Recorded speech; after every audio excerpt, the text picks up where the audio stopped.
Let's play global thermonuclear war. Fine. The arms race, the space race, international espionage, and an ongoing threat of worldwide nuclear destruction, the Cold War was as fascinating as it was frightening. Don't you think it's time to recognize there is as little worth on your side as there is on mine? Making it the perfect fodder for brilliant filmmaking. Welcome to WatchMojo.com, and today we're counting down our picks for the top 10 Cold War movies.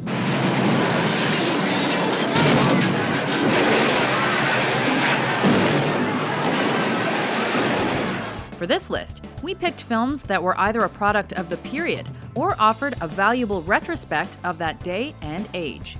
In each case, these films aptly reflect the real fears, convoluted paranoia, and difficult paradoxes that characterized this troubling period in our recent history. A lot of things are going wrong today. It's making everyone nervous. Number 10, The Bedford Incident. Good. Good. Very good. The Cold War turns hot in the Arctic Ocean. Oh, I see. Photographer Ben Munsford boards the USS Bedford for a feature piece on its captain, Eric Finlander. By the way, have you ever met Captain Finlander? No, not yet. But when Finlander's crew detects a Soviet sub beyond international boundaries, Munsford watches the hardline captain come unhinged, hunting down the enemy, risking his crew and his country's precarious peace. Well, now, gentlemen, this is more like it, huh? Loosely based on historical events, the Bedford Incident demonstrates the danger of giving too much power to one man. I'm proud to be an old-fashioned patriot, and I'd destroy any enemy if it meant saving my country. Now, what in the hell is wrong with that? Number 9, Good Night and Good Luck. Let's walk very carefully through these next few moments. This film managed to portray television as a tool for education and change. We're going to go with the story, because the terror is right here in this room. Edward R. Murrow was the intrepid journalist who challenged Senator Joseph McCarthy and his notorious anti-communist witch hunt on his show See It Now. You know, it occurs to me we might not get away with this one. Capturing a small but significant moment at the height of the Cold War, this film blends historical reenactment with archival footage to explore the complex interrelationships between political ideologues, corporate interests, and reporters struggling to fulfill their journalistic responsibilities. It is necessary to investigate before legislating. In a period of suspicion, uncertainty, and fear. We shall hope to deal with matters of more vital interest to the country next week. Good night and good luck. Number 8, Failsafe. Mr. Chairman, this is the President of the United States. Do you hear me clearly? A routine military exercise runs awry, and an American president must make the impossible choice, or face nuclear annihilation. We're talking about war. I say every war, including thermonuclear war, must have a winner and a loser. Which would you rather be? A bona fide classic, this Cold War thriller depicts the Catch-22 scenario of full-blown warfare between two Cold War superpowers. We've got no alternative. Released just 2 years after the Cuban Missile Crisis, Failsafe depicts the worst-case scenario of what could have been, illustrating that when there's a nuclear arms buildup, any country's failsafe will never be safe enough. What makes us worth surviving, Grotischella? That we are ruthless enough to strike first? Yes! Those who can survive are the only ones worth surviving. Number 7, The Spy Who Came In From the Cold. Lemus. Based on a spy book that was actually written by a spy. I'm an operator, Control. Just an operator. This film follows secret agent Alec Lemus as he stealthily executes an elaborate ruse to undermine enemy operations and rescue a British intelligence officer from behind the Iron Curtain. That's where I began. That's where I ended. Bastards. Filled with suspenseful plot twists and a little idealistic love. I'll be back. This film forgoes Hollywood-style heroism in the interest of a harsher, grittier picture of the secret world that a Cold War spy must navigate and survive. Don't tell me you're a bloody communist. Number 6, The Lives of Others. Wessen verdächtigst du, Dreimann? ist der Autor des Spiegelartikels. Georg Dreimann is a celebrated East German playwright loyal to his country and its cause. Du bist stark und kraftvoll.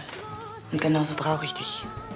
Captain Gert Wiesler is the diligent Stasi agent who spies on him. Der OTS steht ab morgen früh auf dein Zeichen für die Verwanzung bereit. Wichtig ist nur, dass bis Donnerstag alles steht. Ansonsten hast du freie Hand. Set in 1984, this beautiful, bleak film explores the intersecting lives of two men who struggle to survive in the Orwellian world behind the Iron Curtain. Finden Sie was. Ich will beim schlimmsten Feind nicht geraten haben, mich zu enttäuschen. Praised by those who actually lived through the period, this film captures the tension, fear, and paranoia of a not-so-far-off past. Ich war zu schwach. Ich kann nicht wieder gut machen, was ich getan habe. Es gibt nichts gut zu machen. Verstehst du? Es gibt nichts gut zu machen. Ich habe die Number 5.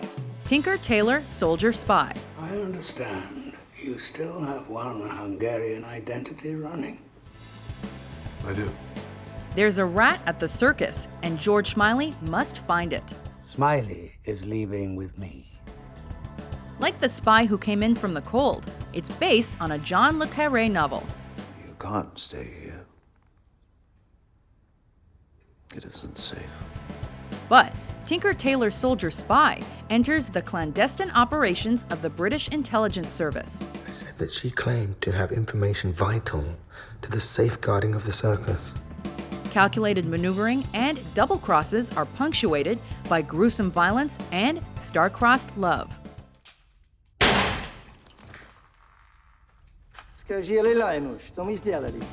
A cerebral thriller where the heroes look less like James Bond and more like your dad. This is a fascinating look at the murky world of Cold War espionage. No glitz, just guts. We need to decide if we want to be part of the past or part of the future. I should have left you where I found you. Look! Control! I made kindly All of you! Number 4. War Games. Games refers to models, simulations, and games which have tactical That must and be them. strategic applications. What does that mean? A high school computer genius hacks into the American military mainframe and inadvertently starts World War III. Oh my God.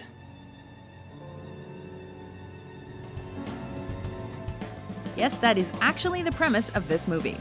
Though it's got a seemingly out-there plot, War Games does explore the significant quandaries and real fears of the Cold War period. I want a visual confirmation on that. The never-ending arms race, the potentially devastating effects of simple human folly, and the frightening possibilities of artificial intelligence. Anybody in here buy that one? Unfortunately, it's just believable enough to be really scary, but just thrilling enough to be really entertaining.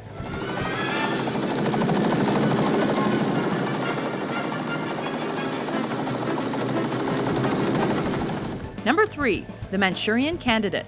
Patrol was taken by a Russian airborne unit and flown by helicopter across the Manchurian border to a place called Tungwa. With brainwashed soldiers, karate-kicking spies, dubious politicians, and one overbearing mother. I don't know what you're talking about. The Manchurian Candidate is a movie which both reflects and parodies the Cold War paranoia of 1960s America. I'm going to recommend setting up a joint intelligence CIA-FBI unit based out of New York. A box office success when first released, it received mixed reviews from critics who found the plot too outlandish. How did you know that? How do you know? But with some of the more farcical elements shown to be frighteningly close to historical reality, this film has aged well, becoming a true Cold War classic. Nor would I ask of any fellow American, in defense of his freedom, that which I would not gladly give myself. My life before my liberty. Number 2, The Hunt for Red October. A great day, comrades. We sail into history. Jack Ryan is the brilliant CIA analyst tasked with deciphering the curious actions of Marco Ramius. The worry is the Americans. We meet the right sort. This will work. A Soviet commander who's taken his nuclear-armed submarine off course and is headed for the U.S. He's defecting. And he can't change his mind. Is this the start of World War III or something a little more complicated? Battle stations. Battle stations! Battle stations! Battle stations! An action flick at its heart, this movie shows the complex diplomatic workings of Cold War superpowers and the challenges faced by people stuck in the middle. 40 years I've been at sea. A war at sea. A war with no battles. Before we unveil our pick for number 1, here are a few honorable mentions. We're all that's left. Someone's gotta live. Somebody's gotta make it. We have said if there's rocket fire from Cuba, we will retaliate, and there goes the whole ball game. Yeah, it's a nasty little Christmas present. But I shouldn't think I need it on this assignment, sir. All the same, take it with you.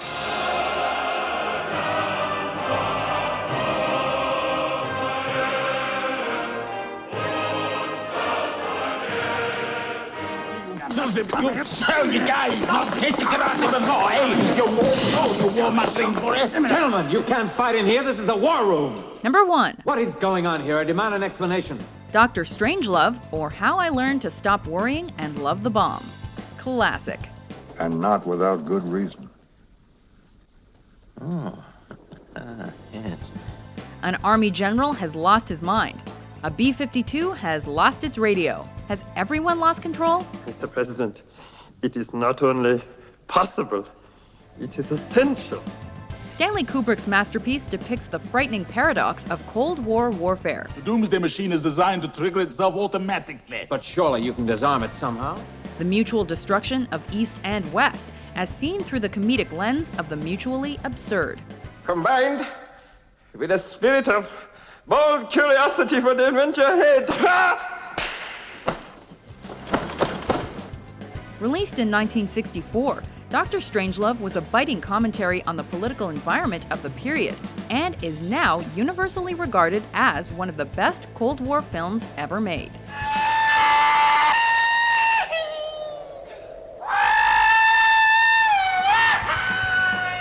Do you agree with our list? Which film made you want to cower under a table?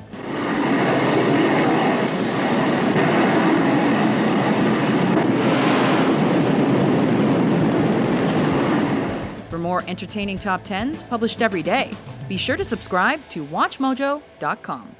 But oh,